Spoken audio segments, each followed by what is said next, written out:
having dinner.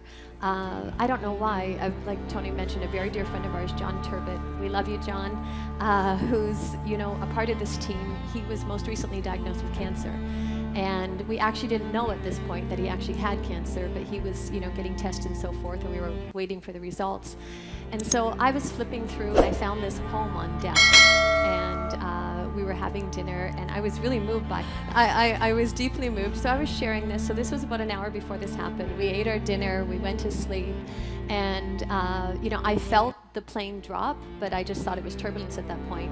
And the airline stewardess came and she knocked on, or you know, she tapped on me and said, "Listen, you guys need to come and buckle up." She said, "We've lost an engine and we need to have an emergency landing at the first airport." And so it was just, and I said to her, I said, "Is this real?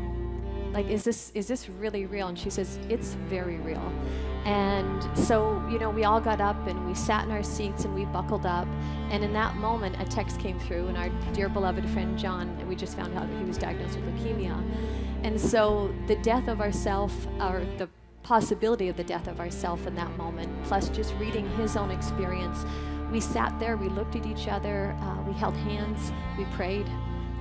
We shared just how deeply we loved each other, and it just struck me how incredibly peaceful it was. You know, to actually choose in that moment, we all chose to stay connected.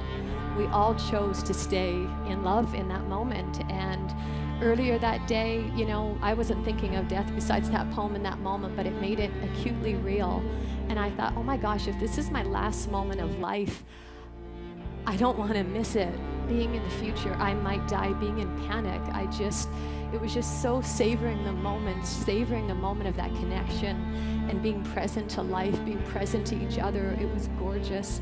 And we all thanked each other for this beautiful, beautiful life and this beautiful, beautiful family. And we sat there and we let go and we watched out the window as the plane was descending. And as the plane was descending, and we're watching, and I'm looking out in the window, and there was all these ambulances, like maybe 5 ambulances and fire trucks. And I'm like, what on God's green earth are they all doing down there? Because it just like, I don't even know, but it just made it.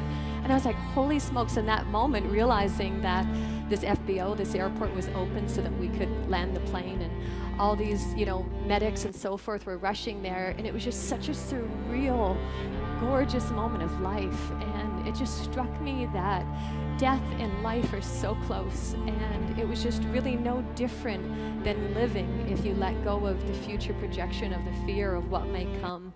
And it was such an intimate, amazing moment. And by the grace of God, our plane landed so beautifully, and here we are. But it was such an incredible moment of just an acute realization that this life is so precious, and we never, never know.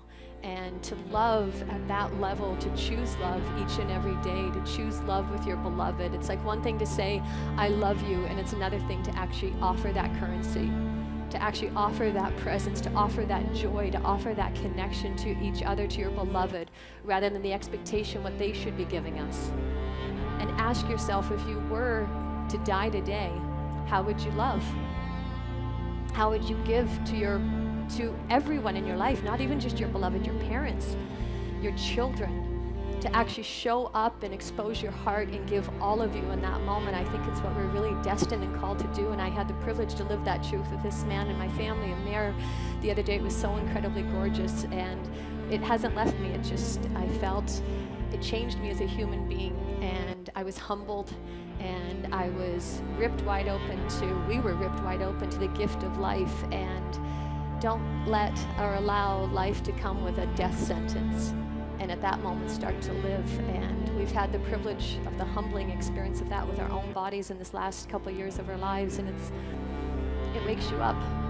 So we're here to wake you up together, that we can all wake up together to just how beautiful it really is, and to love so completely and totally and leave nothing on the table. I think it's our destiny to love at that level. So thank you. I love you.